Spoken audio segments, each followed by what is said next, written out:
Rock's going to show us what's going on. What's the latest contract we got on the property, which I happen to have right here. This is a bona fide real estate contract. Look at this. This ain't like buying a house, is it, guys? Huh? This is one contract on one building. Look at that. But just look at the size of that thing. It says rhetoric. And there's about, maybe 6 paragraphs in here that's all I care about. The rest of it is rhetoric. At least till you get to court fighting over it, that ain't rhetoric anymore. This has been signed, sealed, and delivered, and I got to send a $175,000 deposit on this deal. You're killing me, man. We're only going to try to make you $126 million for $175,000. Yeah, right. Show me the money. That's the building. Huh? Is that glass? That is glass. Oh, no kidding. Now I know I want it. That is... I've been saying all my life I want a glass building. One of our landmark acquisitions. That is the Amico building in downtown New Orleans. That looks like the Super Bowl down there. It's part of the Superdome complex. Right across the street from City Hall, we just got a new 3-year lease by City Hall. They occupy about 50% of the building. We're proposing a luxury residential condo conversion of half of the building now, and once the city is done with their 3 years, we'll probably come back and do the next half. Until the other half is still offices. Absolutely. So there's the top half going to be residences? Top half is going to be residential. All right. Give me the numbers. Sure. Acquisition price is $32 million. Just to convert the office building and add all the fire and stairs and different things you'll have to do to the common areas, we're estimating about $11 million for the basic conversion. And then the 187,500 square feet of, or half of the building that we're going to convert now, we're going to invest another $18 million. We're proposing to invest another $18 million to make the acquisition and renovation $61,750,000 with a value on the first half of retail value of $65 million. Margin, rather, $65 million. Acquisition and development costs $61,750,000 with a equity of $65 million, gross of $126. 65 in, 65 out. That the plan? That's it. The brokers estimate that we should have the program sold out in less than 18 months. First phase. Okay. How many of those you need a month? A lifetime, huh? Cash. All cash. So what do you think the building's going to appraise for at its current use, Rock? About $45 million. Okay. So we're going to borrow the 32 on the 45. Correct. Now, who thinks this is going to be a hard money loan? We're going to try to get this loan. See, when you get up in this world, and everybody wants to participate in this, you can forget about skin in the game. Absolutely. In fact, if they don't want to do this without skin in the game, the heck with them. If the numbers support it, of course. We're assuming that the numbers are going to support the loan, aren't we? Aren't we? And I would anticipate we're probably going to go into this deal looking for 32 to buy it, plus 11 to renovate phase one, all in the same loan. Correct. Lender puts down 32, holds on to 11, and advances this because it's going to take months before you can even start the renovation. What's the occupancy of this thing?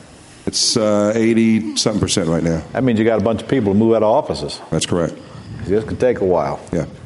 In fact, we'll probably borrow just the money to buy it, and then maybe even have to go back later. I don't know how the lender's going to look at that. Well, maybe they'll set it aside, maybe they won't. I don't know. We got a commitment from the guys I spent all day with yesterday, all afternoon. I say commitment, verbal. Yeah, but that's high-priced money, man. I understand. But not only them, but typically if you can come up with 30% of the equity on a deal like this, the conventional lenders will carry the rest. That's a lot of skin in the game at 30%. We'll see, won't we? Yeah, we sure will, real soon. We haven't bought a building like this in the last few weeks, so we don't really know for sure how it's going to turn out. Yeah, what else? Oh, equestrian? Yeah, well, you tell them about this. I'll turn it on here. This is actually the advertising and marketing piece for our first project, which is called the Equestrian Estates of Buffalo Creek.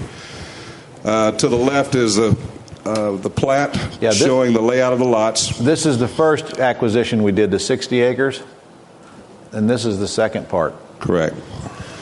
Visit with the engineers yesterday, and one of the most noted builders in town spent an hour and a half with our engineer, and word's gotten out that we have the deal. The local newspaper, the Dallas Morning News, wants to do a story about the development. But this particular builder, we don't know what his commitment level is, but he only builds high-end $1 million homes, and he's excited about the development. But that's kind of the theme. Riding stable with training, dressage, 1 acre lots, 18 to 20. We're not sure exactly, but it's probably going to be 18 of the lots will be lakefront lots. Phase 1 is shown in green, and by Friday of next week, according to the engineer, we'll have both phases completely entitled, such that we'll be able to sell all of it at the same time. All right. Now, this is another site plan. This is for a retail shopping center, or the retail shopping center, called Place Legrand Retail Shopping Center.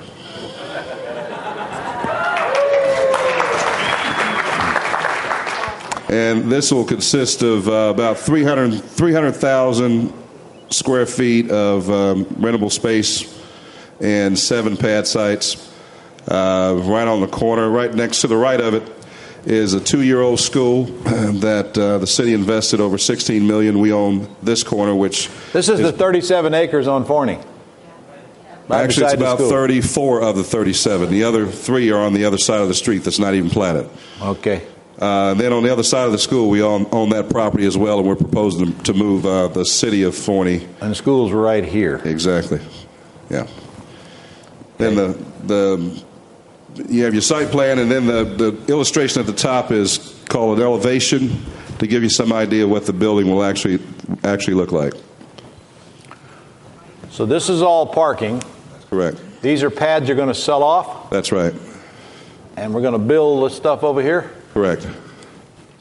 Okay. And this project's going to cost how much to build? Figure about $120 a foot for the retail. And how much retail are we building? About 300,000.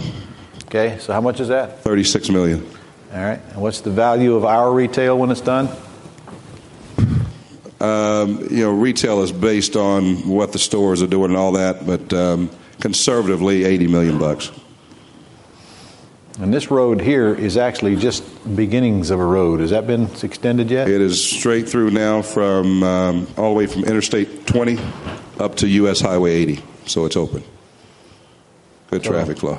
Maybe next year this time, should be we'll take you to Place Legrand. Bus tour, forget about it.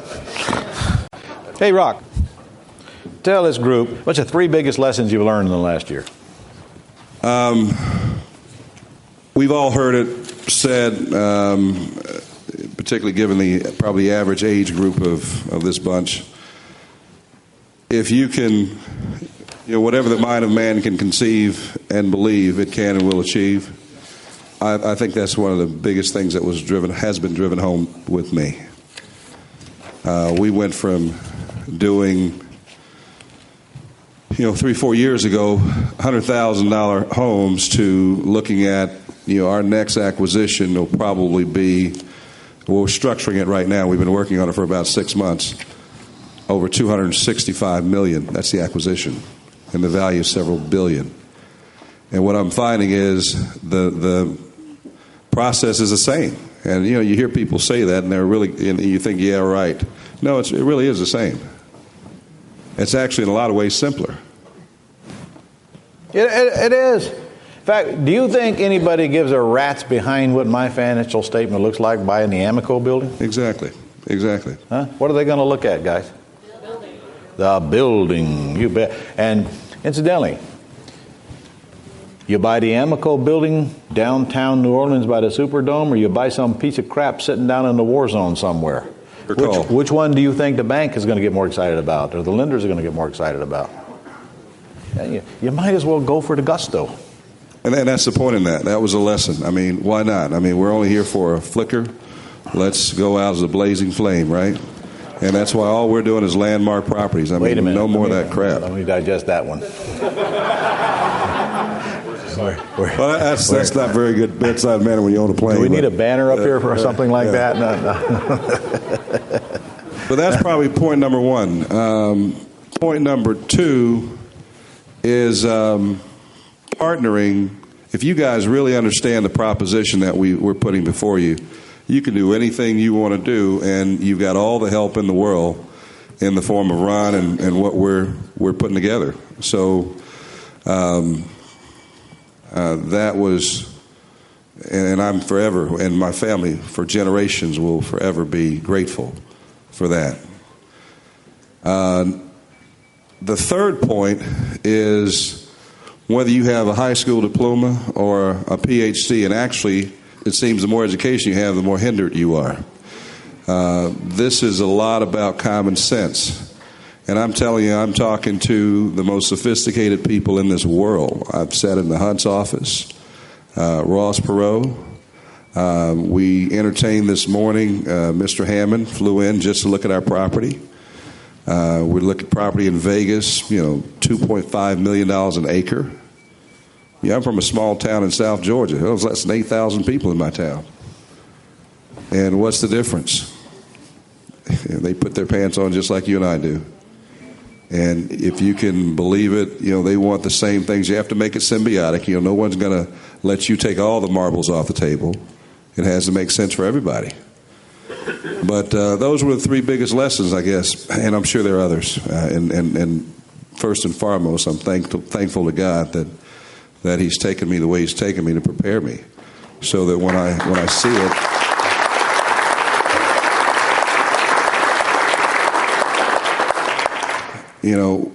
5 years ago, we weren't ready for an opportunity like this.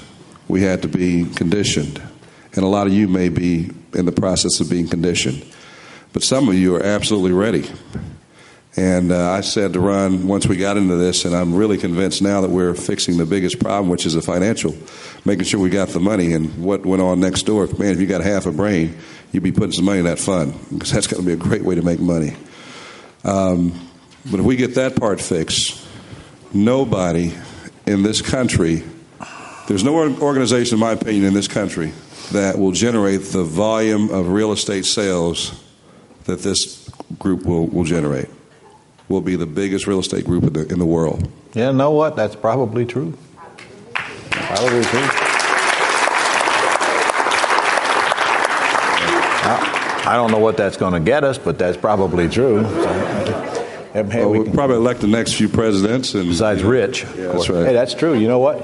This might turn into an organization. Yeah, we decide who's president. We'll put the names in a hat and we'll draw. Hey, you want to be prez? No. First black prez, man. There you go. There's your chance. I just want to know him. I don't want to be him. I just want to know him. That's a low-paying, sucky job, isn't it? That's right. A lot of exposure. Yeah. But an opportunity to have the mic and talk to you about this, we would really drop the ball if we didn't recognize, this is an unusual mix. I like jazz and he likes country. And he didn't care about that. And he didn't care about a lot of things that a lot of people in this country care about. And didn't know me from Adam. And again, for him to say, hey, man, after I told him about the deal, he said, you want a partner? That's what he said last March. I said, as a matter of fact, I do. And that's how all this got started. It's been a great run. So y'all help me in thanking Ron. Right? Thank you. Thank you. So who's going to be up here at the next one? There you go. Here, right here. Yeah. I do not doubt that one bit. Okay. Let's move along here and turn to page 111 and talk about how to take title of property, a subject you all been waiting on. All right, here's a big one. How am I going to take title of these properties? How are you not going to take title to them? In your own name. Okay. Now I'll tell you what I do, and then you can decide what you want to do. And frankly, there really isn't any just one answer to this. And this entity structuring thing is a tough thing for one to absorb, isn't it? Because A, there's a lot. B, there's contradicting opinions, even from attorneys, aren't there? Yes. Okay. I had this conversation with Sherman at lunch. And here's what the conclusion of the conversation was. You're probably never, ever going to get to the point where you feel like you've done everything you possibly can do and done everything exactly perfectly right. So you got to do is get to the point to where you feel like you're doing the right thing based on intelligent input and get it done and forget about it. That's what you got to do. And then you have somebody update it. Some of you just came from our entity structuring boot camp. How many of you were in that? God, you came from there to here, huh? Long week, eh? Entity structuring boot camp is all about trying to get this clarity in your mind about what you should do by going through each of these entities and trying to put the pieces together. But the big problem is there is no one plan for everybody. You know, there's one land trust, but there's not one cohesive plan. Now, I spent about a half a day on this when I do the MIS in June myself, because I find that people have a harder time communicating with the people that normally teach this stuff. And I structured a, kind of a chart where what I would expect most of you would want to be at or very close to. But it's certainly not meant to be a cure-all for everybody. It's not meant to be this is what you got to go home and do thing, but it's certainly something that all of you will do part of the chart. Some of you do all of it, and of course some of you will do none of it. But right now the discussion is about how to take title to these properties as we're acquiring them. When we do the entity structuring, the reason that I have the Anderson Law Group do it is to plug a huge problem that I've had in the industry for the last 10, 12, we've been teaching entity structuring for 10, 12, 15 years, I don't know. But when you teach people entity structuring, and even when you put the box in their hand, what do they do with it? Well, they take the box home, and they listen to some of it, try to stay awake, and put it in the closet. Now, some of you bought the best box on the planet last night. I got the same box. And by the way, I bought it twice. I bought it and I couldn't find the first one, so I had to buy another one. It's true. But that box ain't going to do you a lick of good. So you do what? Get all those entities done. And so that's why I had the Anderson Law Group come in and teach. If Jay Minton's group would actually teach this 3-day boot camp, I would have had them do it, but they don't. But the Anderson Law Group does. More importantly, it's easy to find people to teach it. Easy to find people to teach it. But what good is that going to do you? You buy the box, good. Well, you go to boot camp, good. So what? Now what? Nothing, that's what. You just learn more. And you do nothing about it because it's complicated, it's confusing, and you can't get good, solid advice on it without getting some conflicting advice. You think that's the way it is inside our world. You ought to be on the outside of the world trying to get advice on this stuff, as many of you have already been. Anderson Law Group will take you, mold you, and go form the entities you need formed and get it done for you. That's why they're teaching that entity structuring boot camp. They are the missing link. They are going to do it for you. Incidentally, they have requested, because we had 117 people in this one over the last week. That'll be the biggest one you'll ever. From now on, 60 is the cap, because they sit down with you one-on-one and go over your personal stuff. That means we're going to have to do more of them. So this schedule that you've got with our events on it, you can count on there being at least one more stuck in that thing between now and the end of the year. And next year we'll probably do 4 of them. Just keep your eye open for it if you're interested in it. And you should be interested in it. And remember, that's the one you can take your accountant to for free or your attorney to for free.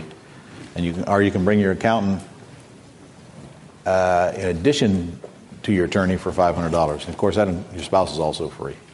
What do you guys think of that? You just came out of it. Excellent. Okay? These guys do a good job? In the meantime, what do we do to take title to these properties? Well, here's what I do and what I will continue to do. We get a contract on a property. Okay?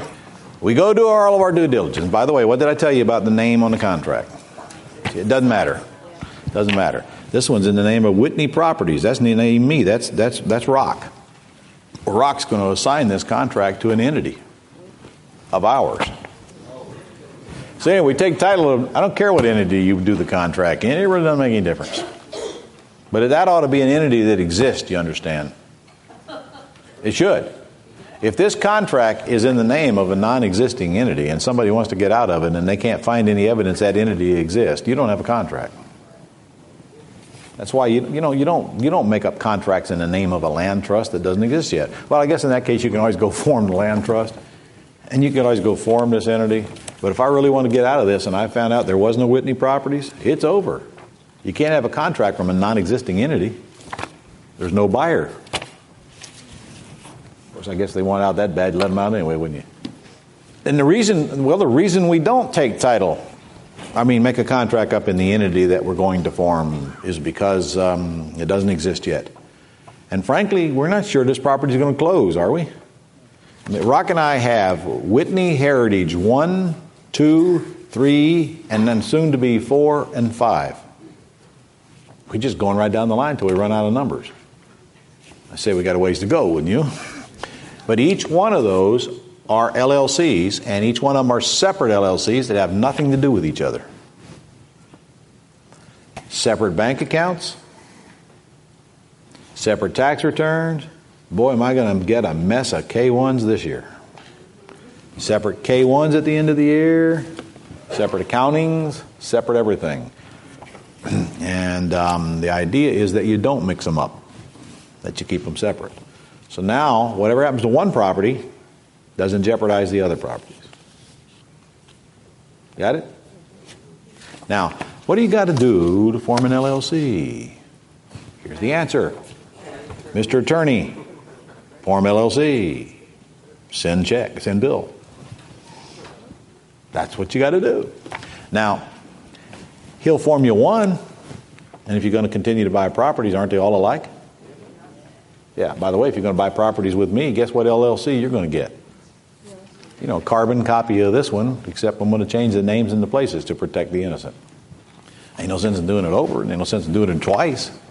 It's already been done. Now we just got to duplicate it. And all of ours look alike, except for the different property description, address, boom, boom, boom. That's actually the contract. This is actually the operating agreement of the LLC. Gobbledygook, gobbledygook, gobbledygook. But there's a few important paragraphs in there.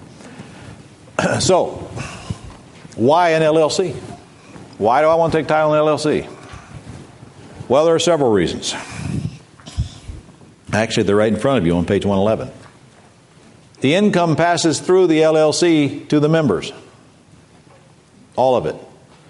Now, that may be a good thing or it may be a bad thing. In this case, it's a good thing because the income is going to be huge. And that income means also the profits from the sale, isn't it? So here's the problem. If you take it in a C Corp, there's only one entity, incidentally, that is not taxed the same way you're taxed. And that is a C Corp. Now, I'm thinking you guys are all probably going to need a C Corp in your life, but not to take title to property. That is not a good entity to take title and property, in my opinion. Because all the money goes into the C Corp. And it's going to get taxed at a much higher tax bracket than you are personally if it's a lot of money. And then they got to add state income tax on it as well where that's applicable. It's a very high tax bracket if it's above minimal income every year. And I'll give you the sliding scale. Let me see if I can remember it. If I can't, some of you CPAs can. The first $50,000 net operating income of a C Corp is taxed at 15%. Well, that's great. That's great for a little small operation. The second $25,000 is taxed at 22%. And then from there it goes to what? From there to When you start making $150,000, $200,000 a year in a C Corp, you're as high as 39% tax. And then it drops back down to 34%. So if you go sell a property, you're at a 34% tax bracket. There's nobody in this room that can get lower than that personally. There's certainly no higher than that. But in a C Corp, now you got the state income tax to pay as well. Well, some of you got that personally. My suggestion, move to Florida. What can I tell you? Or Nevada or whatever. Or where? Texas. There you go. Try Texas. We happen to have some land you can build on if you want. So a C Corp, as far as I'm concerned, is a no-no for taking title to property. So what does that leave? Leaves an LLC, limited partnership, or an S Corp, doesn't it? And frankly, any one of those three is okay, as long as you understand the goods and the bads of all three. Okay, so why the LLC craze? You heard Dale West downplay the LLCs a little last night, didn't you? Why do you think?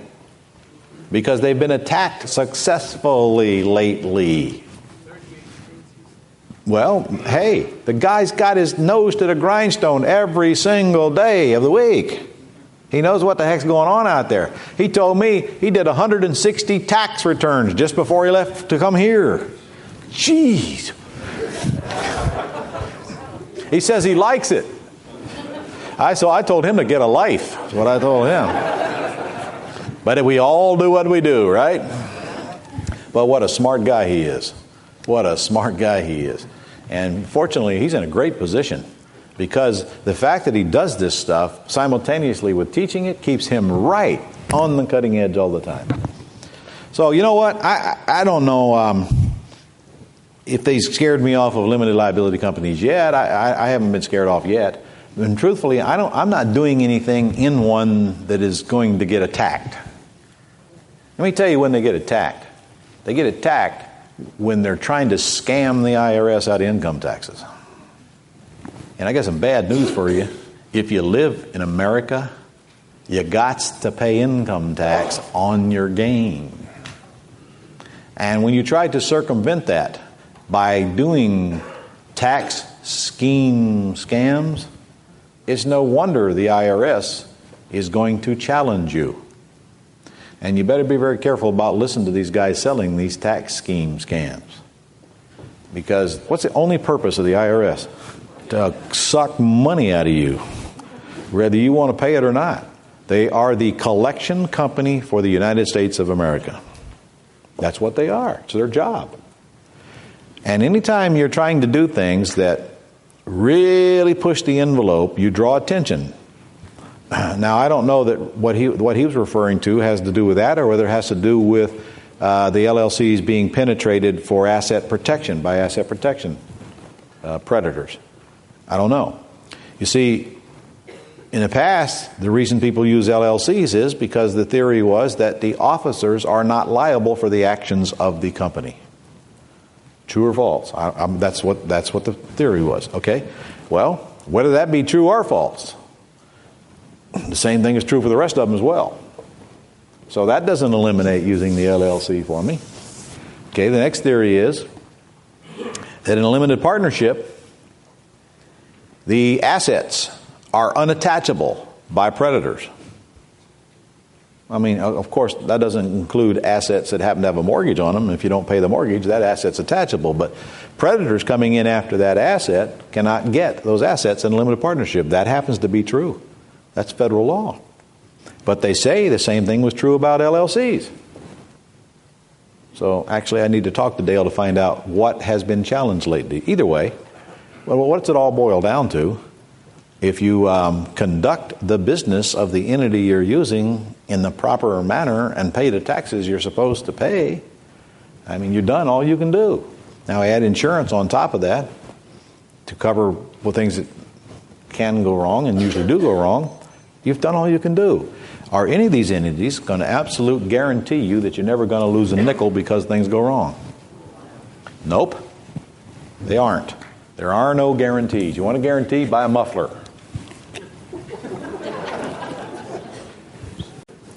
Now, what's the problem with the limited partnership taking title to property? The answer is none. As long as the limited partners aren't so convoluted and as long as it makes sense. For example, I have a family limited partnership. And my family limited partnership, my limited partners are my 4 children and my 9 grandchildren.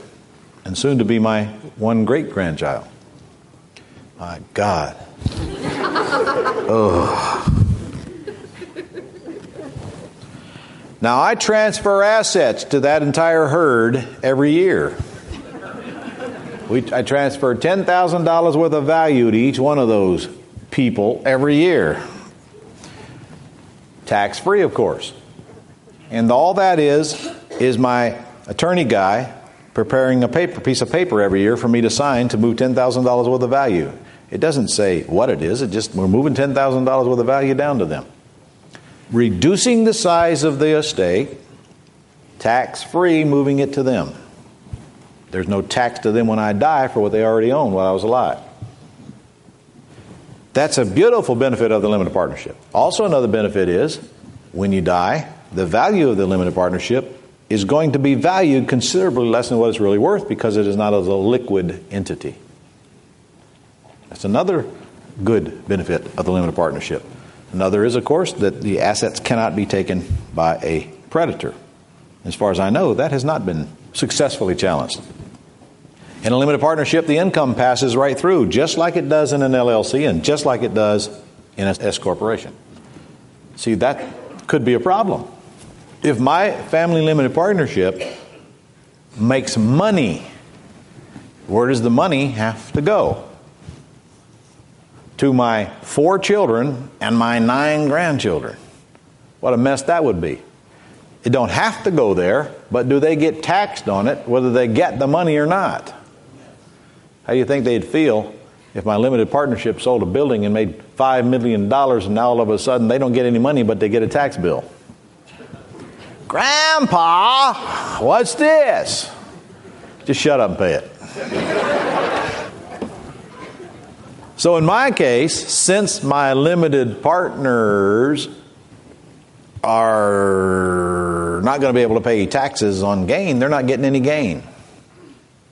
So in my case, I wouldn't want to own a building or anything else in a limited partnership that creates income. I only own assets in my limited partnership because that's the way to own the asset to protect it from predators. Is this making sense? So I operate, any income that I have comes in an entity outside of the limited partnership so that my kids aren't affected by the gain from that income. And you guys with your houses, for example. House. That one's got a lean on it. House.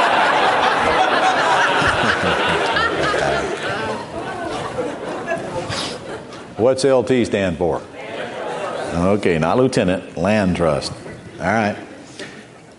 Now you own each one of these houses in land trust because your family limited partnership own all these land trusts. Right? Got a general partner and some limited partners. Now in my case, it would have 9, actually 10 limited partners counting my wife. So if I operated this business and I just had a bank account up here and all the money went in there, and well, actually if my limited partnership had a bank account and I were operating all these properties and all the income and expense went out of there, the net gain every single year is part of the partnership. But worst of all, if I sell one of these houses, that income goes right down into there, doesn't it? Right? Well, that's a problem for me because of all of those kids involved in that. Now, if it were my wife and myself and that's all the limited partners there were, would it be an issue? No, we're going to get taxed anyway. You see how it's got to apply to you, to your situation, not to somebody else's situation. So really, that's really easy to fix. Suppose you have an LLC over here that operates as the management company. You can have a limited partnership if you want to own the land trust. That doesn't mean the money's got to go there. What if the LLC gets all the income, including the sale of the property? and because it's managing these things, and all the income now goes into the LLC. But now the LLC, only members of that are you and your spouse. So now the income is reported on this tax return. By the way, this entity would have a bank account, wouldn't it? Yes. Would it have a tax return? Yes, it would. Would this entity have a bank account? No, because there's no money coming into it. Would it have a tax return? No, because there's no money coming into it. You would file a little form, but you wouldn't file a tax return. No bank account, no return. Bank account, return. That way we keep all the money between husband and wife. Children aren't involved, but they are involved in the ownership. Now, if you want to sell one of these properties and you want the income to go in there, well, that's great. But at least these things are protected while you own, the houses are protected while you own a property. You can do it that way. Do we have a similar problem if we take title to a building in an LLC? Big, huge Amoco building, downtown New Orleans. $100 million building. Fix all this stuff up, sell off all these condos. $60 million profit. Okay. Do you really want that to go to your kids? The heck with them. Let them fend for themselves. By the way, would that be a dumb thing to do for your kids? If you do that, you have ruined your children forever. They'll be like these spoiled movie stars kids. They'll be on drugs. They have nothing to work for. They have no mission in life. They have nothing except money, and they're always looking for something better. It's the worst thing you can do for your kids. Keep them broke. Make them work for it, which is highly, highly unusual nowadays. So back to the point, though. Could I take title of this building in an LLC and have and just have the partners involved in the LLC and have all the income come right into my tax returns through a K-1 from the LLC and pay my taxes and be done with it? Yes? Could I do the same thing in a family limited partnership and have the income flow right on through and pay my taxes and be done with it? Yes, I could. By the way, is that an investment property or a dealer type property? That's an investment property. Own it 1 year or more and you're at a 15% tax bracket. Folks, you ain't getting lower than 15%. You ain't getting any lower than that. So that's the best you're going to be able to do. Unless, of course, we do what with this building? 1031 exchange. And exchange it for another. In fact, is that a great building to do an exchange on? What are you going to exchange it for? A city? Yeah, we're going to exchange it for Manhattan. I get it. All right. Yeah, we'll exchange it. We'll exchange it. Yeah, you know what? That's my next mission. Got to buy a Trump tower, a Trump building. Yeah, but the trouble is he won't sell them. Huh? Yeah, CRT. Yep, absolutely. Absolutely. But you've got to be careful to CRT now. That's a charitable remainder trust. The problem with a charitable remainder trust is you don't control it, number one. Sure, you can control it, sort of, kind of, but you don't control it. Other problem is, once it goes in, it ain't coming out. Plus, you don't put assets in a CRT with a mortgage on them. Yes? I don't know if this is true with your condo project, but I did run into this trouble when we subdivided a parcel of land, is that the minute we subdivided it, it was no longer long-term capital gain. It became dealer property. Absolutely right. Well, it's not necessarily dealer property, but it is certainly a business. Anytime you're subdividing land, even if you do it in your Roth IRA, you ain't getting away with this. No tax on this deal. I mean, that's obviously a business. And the same thing probably with a condo conversion. But you know what? Well, we're going to talk about that tomorrow. Even if you pay tax on the gain and you're doing it in your Roth IRA, isn't it true that the money that's left over gets to grow tax-free for the rest of your life? That's still better than doing it outside the Roth IRA. Okay, so what have we figured out here? About what we figured out here is we sure don't want to do it in a C corporation because once the money goes in, it's hard to get it back out, and it's probably going to get taxed at the highest rate you can possibly pay. We may want to do it in an LLC, but if we do, we're going to pay taxes on it based on whatever tax bracket we're in when we take it out, and hopefully that's a 15% bracket. But like he just said, if you're doing a condo conversion or you're doing a subdivision, forget about it. You're paying taxes. You very well may pay taxes. Well, actually, you know what? You're still going to pay taxes at whatever your current tax rate is, but you won't get long-term capital gains, most likely. And in fact, that might be why some of them are having trouble. They try to claim long-term capital gains on obvious businesses. And frankly, a subdivision is a business. Come on, that is not an investment property. Yeah. Not if, but when we partner with you, what is it going to look like? How are we going to structure that? What'd you just say, Doug? Not if, but when we partner with you. Excellent. How's it going to look? Are we going to have our corporation as a partner? I don't care you have as a partner, but we're going to have an LLC. It looks just like this. Okay. I will decide who owns my part of the LLC. You'll decide who owns yours. I could care less who you choose. Can we divide up our interest in the LLC between our IRA and ourselves, or? Yes, but you got to be careful there now. We're going to discuss tomorrow. In fact, can we take that discussion into tomorrow? Sure. All right, good. Because it's on the agenda tomorrow. You got to be careful. Your IRA can't just put up $100 and buy an asset that's worth $1 million and expect to get away with it. So if we do this, we're going to have to buy this LLC way out in advance of buying the property while it's got nothing in it. And then, you still could get attacked. Go ahead. This morning we had a lot of land deals that you were analyzing. Yes. Could you walk us through one imaginary deal where we were not going to sell the land, but we were going to subdivide? How would you change the entities, and at what point? We're not going to sell it. We're going to subdivide the land. Yes, we're going to carry it. I don't really care what entity you do it in. You can do it in any of these entities. I wouldn't do it in a C. But any of these entities are going to get taxed on your gain at your current tax bracket if it's a subdivision. You're not going to get away with a 15% long-term capital gain on a subdivision. So I mean, you can try. This would be ordinary income then, if I understand. It is ordinary income. That's the rub. Okay, and there's no way to offset that? Well, now, there's all kinds of ways to try to offset it, but when you're making the kind of money you're talking about making, you can forget about being in a zero tax bracket. I'm not worried about zero. I'm worried about... You're always doing 37%. everything you can. Always doing everything you can to lower your tax bracket. But you cannot exchange a subdivision and not pay taxes on it. I understand. It's a business transaction. So what ways are there to just lower? I'm not talking about zero. Well, how long did they spend on that at entity structuring, guys? I don't know. There's all kinds of things you can do to lower your taxes. That's a whole other... Get to where they focus on that stuff.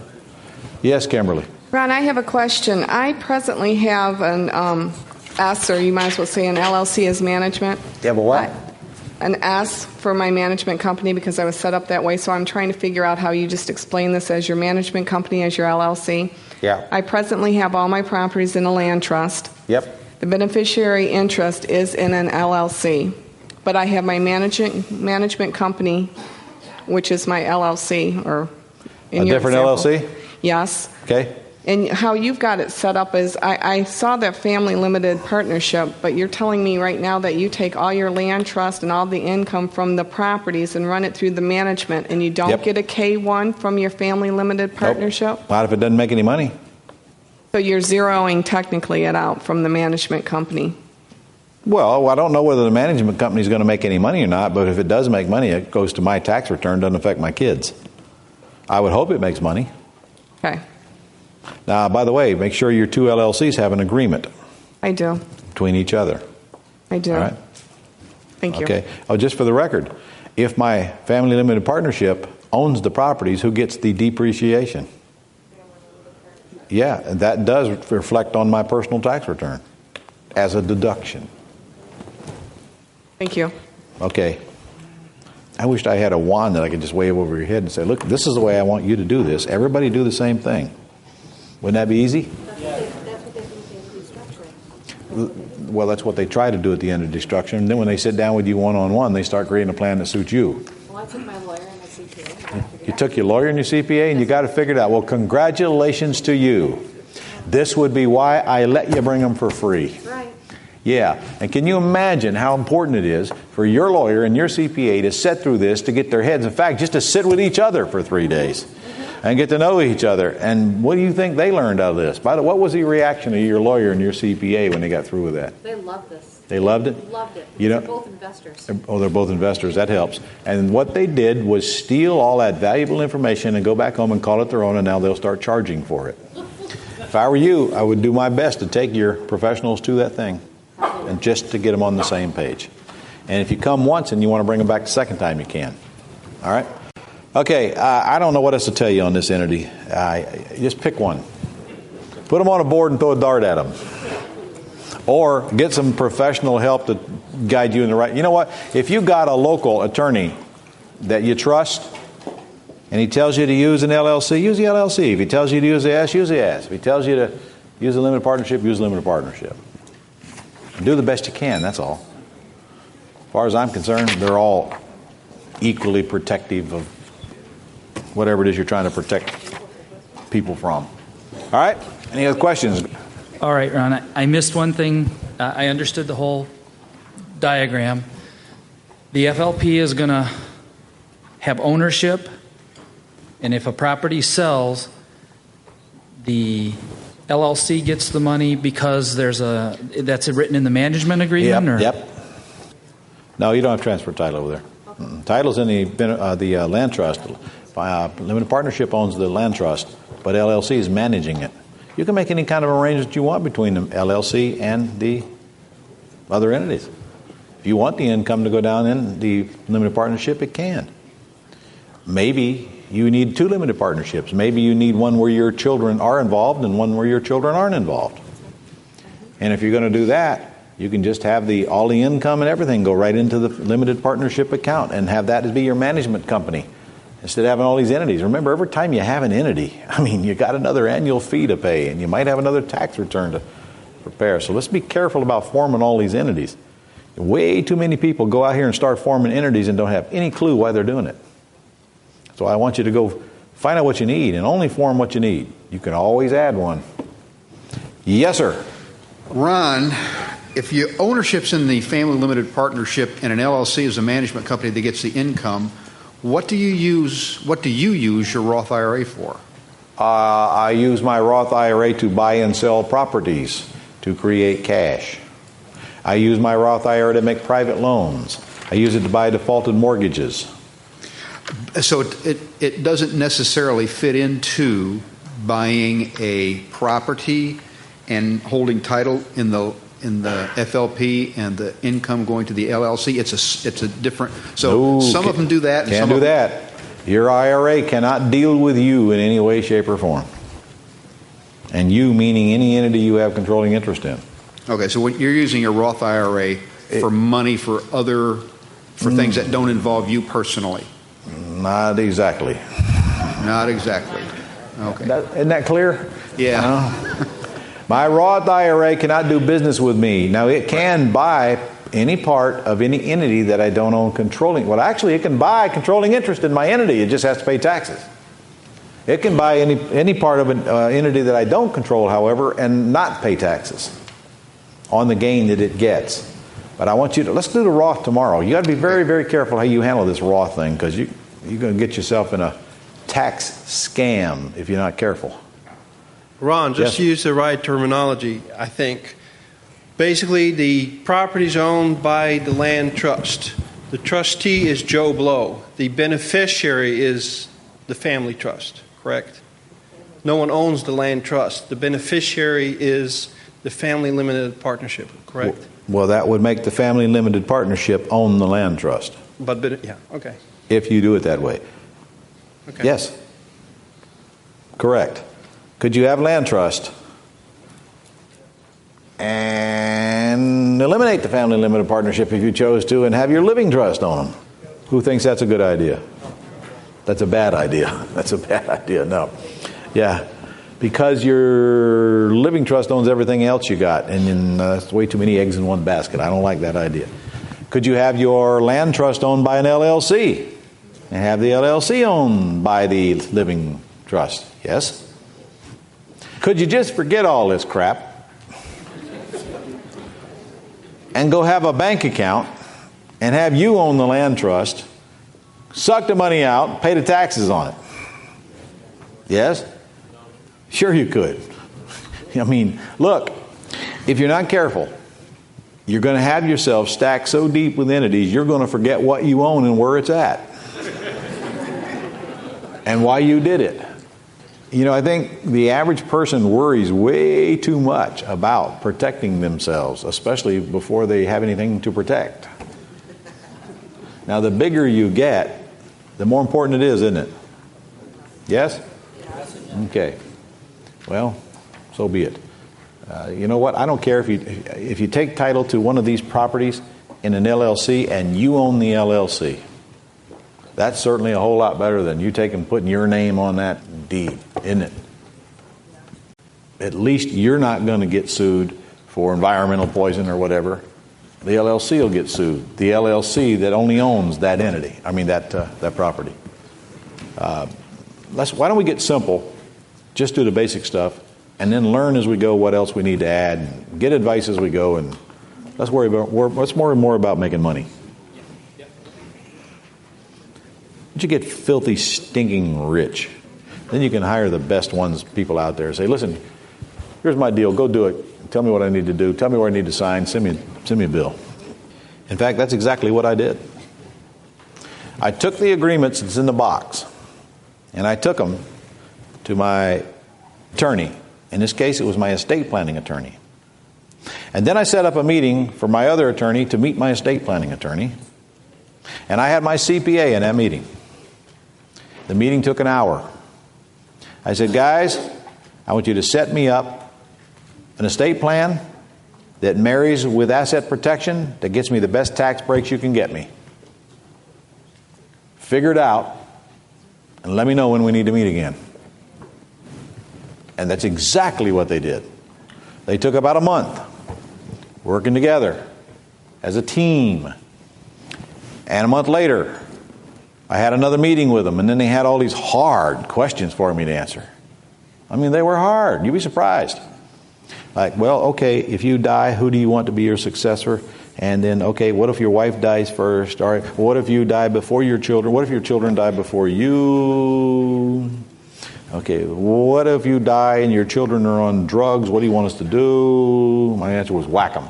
Right? And, who do you want to get what? And on and on and on and on and on. You got to answer those questions. They're hard questions. And you got to think through them. Now, you get those questions. They can't answer them for him. They can make suggestions. Well, here's what we normally do. And you just give them the answers. Then they go back together and they huddle up and they prepare all these paperwork. And then a month later, here comes the package for your review. It's about that thick. You go through it, you read it. You take some Red Bull while you're reading it. It'll perk you up, keep you awake. You read all that crap, and then you change whatever you want to change, and then you send it back, and they create the final version, and they send it back to you, and you sign it, and you send them a check for whatever it costs. The whole thing didn't cost $5,000-$6,000, and it's done. It's over, finished. Now you can go about making money and forget about all that crap. And then every year they send you an update. Here, we need to do this. We got to move this down to you. You don't even know what the updates say. Just sign them, send them back. We're moving stuff down into your family limited partnership. We're moving the assets. Yep. What part of law school did they teach you to speak attorney so nobody can understand what you're saying? So every year I just sign a bunch of crap, send it back. Get others to sign it, send it back. Done. Forget it. And you know what? Here's how I look at it. Worst case scenario, they can take all my crap from me. Who cares? I don't want half of it anyway. And if they take it all, I'm going to go back and get it. Only I'm going to have a lot more fun the second time around. And then I'll know what I don't want to go get, what I do want to go get. I'll get it a lot faster, a lot easier, and it'll be worth a lot more to me anyway. But there ain't nobody going to take all my crap. There ain't nobody that stupid. Maybe they take my airplane from me. Well, they also take the bills with it, And there's more airplanes out there. There's a whole country full of them. Besides, you go check my name, you will find my name on nothing. I own nothing. I'm just a poor Florida coconut palm tree shaker trying to make a living. So much for the how to take title. Okay, we done with that? All right. Who's got a deal we can screen before we take another break? You got one, Jill? It ain't land, is it? No. Good. All right. It's a nursing facility. Oh, nursing home. Nursing home. Is this where people are sick and they lay in beds while they're getting care, or is this where people live? Lay in beds and live. It's 76,000 square feet. Is it a nursing home? Well, they're calling it a health care facility. So it could be a hospital. It could be... That sounds more like a hospital, doesn't it? Former skilled nursing facility is what it was used for. There's that one in Marne. This is where people check into a room with a bed, but then they check out, right? But it's more like a hospital than apartments. Yes. Yes. Okay. It's 76,000 square feet. So it's a nursing facility. In other words, people pay by the day Yes, and buy medicine and all that stuff and get a big old bill, right? Right. It's on 18.6 acres. 18.6 acres. Okay. The suggested value is 1.8. How many beds? 239. 239 beds. All right. It's and the ARV is what, they think? They think... I mean, they're asking what? Well, the ARV, they said fixed up would be 2.5. They think. But that's way off. Suggested value is 1.8. Well, which is which? What are they asking? 1.8. Okay, so the ARV you think is 2.5. And they're asking 1.8? Yeah, it's been vacant 4 years. Oh. It looks like it got shut down. You know, there's a lot of these around the country. Well, they said it takes 30 days to get it up and running again. Yeah, they all say that too. Okay. They do. They all say that. All right, well, you don't believe the ARV, or you don't, what is it? No, if you calculate it out, this thing's making like $15 million a year or something.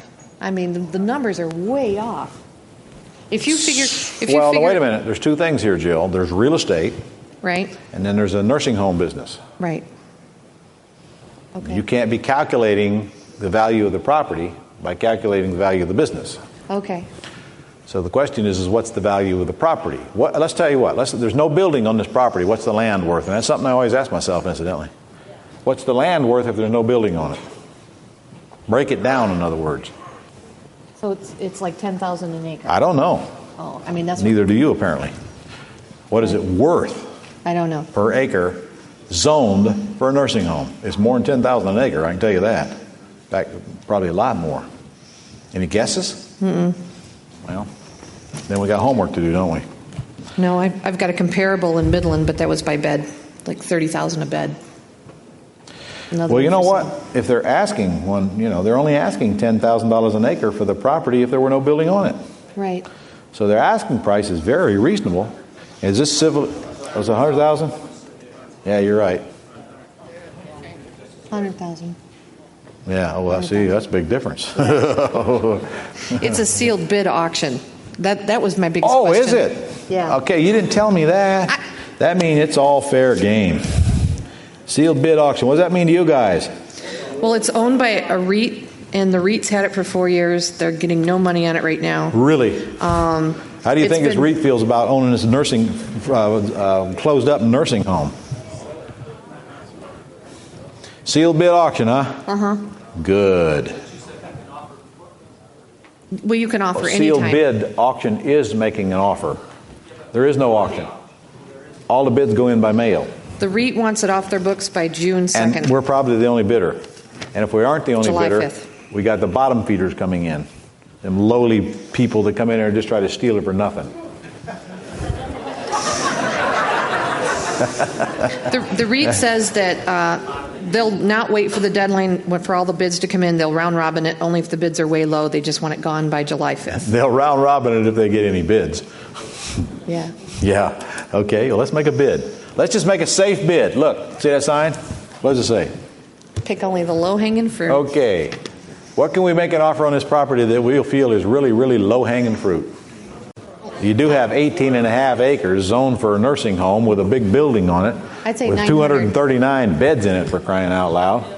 The zoning alone, just the fact that it can be operated as a nursing home, is worth quite a bit of money. How much in repairs? 150,000 tops. Well, that's good to know. They want 100,000 with their sealed bid. Oh, they want 100,000 to pop, but they're not going to take your 100,000 if they don't accept your offer. Oh, I'm sorry, that's a minimum bid, 100,000. Oh, the minimum bid's 100,000. Sorry. That don't mean anything. No. That don't mean anything. Well, maybe it does. Do you want to know what's inside this building? Yeah. All right, inside this building has a fully equipped kitchen, laundry, 3 dining rooms, 2 outdoor courtyards, 2 solariums, 7 resident lounges, 6 nursing stations, 3 therapy rooms, a staff classroom, a beauty parlor, a large activity room, and 4 asphalt parking areas. Accommodates 132 vehicles. Completely furnished and equipped. I mean, if you look at the pictures on this thing, it's purty. Jill, we're going to offer them $750,000 cash. How much do they require a deposit with the offer? You look it up and see if they require a deposit with the offer. Offer $750,000. All you got to do now is order the forms they want you to make the bid on. Find out if they require a deposit with the offer, and get the bid in. And by the way, if they are going to do the round robin thing, they got to call you up and say, my bid is higher than that. Do you wish to top it? I don't know. I haven't thought that far. I don't think you're going to get a call anyway. Well, I don't know. What's the highest we want to go, Jill? 1.1? Yeah. Okay, so be it. You have made the decision. You bid it up to 1.1. Call me when you bought it. Or get someone in there. You can get all the funds to run it. You want to run it? Clients used to do these. Yeah, client used to do these. That's a good thing. You want to run it? Okay. Well, what kind of entity would you run the business in? Okay, you buy the property in an entity. Do you run the business in that entity? No. Ooh, no. I'd probably run this one in a C Corp. Probably run it in a C Corp. Why would you do this? Michigan C Corp's got a lot of nice things in it, including a big old tax bill. No, you don't have to leave all the money in the C Corp. You don't have to leave all the money in a C Corp. What are you going to do with it? So if it's just the manager, it's a flow through, but it's got a lot of protection. C Corp pays its own taxes based on its own income. And if it makes as much money as you're saying, what tax bracket will be paying it in? At least 34%, maybe 39%. Well, I don't know. This is a business, so you can forget about this long-term capital gain stuff. So, you might want to ask yourself this then. Okay, if I'm an individual and I'm in high income and I'm paying 35% anyway, what difference does it make if the corporation pays 34 or I pay 35? Is there a state tax in Michigan, a state income tax? How much? 6%. Okay, so you're gonna pay that. Now you're at a 40% tax bracket. Yeah, that sucks. So how's this C Corp still look to you? All right. Yes, sir. When you are offering in this auction type of deals, do you have time to do your due diligence? Do you have time to? I don't know. Depends on what it says in the document. You almost always got at least 30 days to close, but due diligence, I don't know. You know what? We're buying it so cheap, we don't care. We're still going to do our due diligence. The only question is whether our deposit is at risk or not. That's why I want to know how much it is. Because rarely, I mean never, do you go to an auction and they give you a chance to back out after you're the highest bidder. They're going to want a deposit and forget about due diligence. You buy it as is, where is. That's what gives us a license to steal. What's our only risk? The deposit. It's our only risk. That's why I'm hoping it's not a huge deposit they require. And on that amount of money, it can't be that big a deposit. I hope. Okay. Well, she says they got a lot of these sealed bids up there where she's at. A lot of these type of auctions, yeah. And when you find out they're owned by REITs like that, these REITs don't care. They got billions of dollars in them. This is this is a pain in the butt to them. This is a pimple. Puppet. You'll get phase one before you buy it, but that doesn't mean that your deposit's not at risk. If it comes back bad, you will wind up forfeiting your deposit on that deal if you get a sealed bid auction accepted and you don't close on it. So what? Aren't you willing to risk a few bucks? When you can steal them like that, man, I don't know what that thing's worth, but I'll bet you it's easily worth $3, $4, $5 million. And that's before you operate the business in it. There's tons of grant money for this. Oh, grant money. Grant money. Look at there. So we go close on it, and then we worry about all the cool stuff we can get on it, and then we figure out how to operate it, and, we suck up your life. Okay. Yes, sir. Ron, I was just curious about, it seems like with the aging of America that the nursing facilities like that would be in pretty good demand. Yes. Curious why it would, you sound like you have a little bit of background why it's I been can tell you, for 4 months, some for of 4 them get years. closed up because they're supported by the state. State gets short of money, something's got to go. Some of them get closed up plain old mismanagement. Some of them get closed up because they have too big of a debt on them and the income can't support it. This one happens to be owned by a REIT. I don't know if the REIT bought it after it was closed or if it bought it before that. I don't know any of that. And then what would be your exit strategy? Well, again, we buy the property, we find somebody who wants to run a nursing home and we lease the project to them, or we sell them the entire property and mark it up considerably.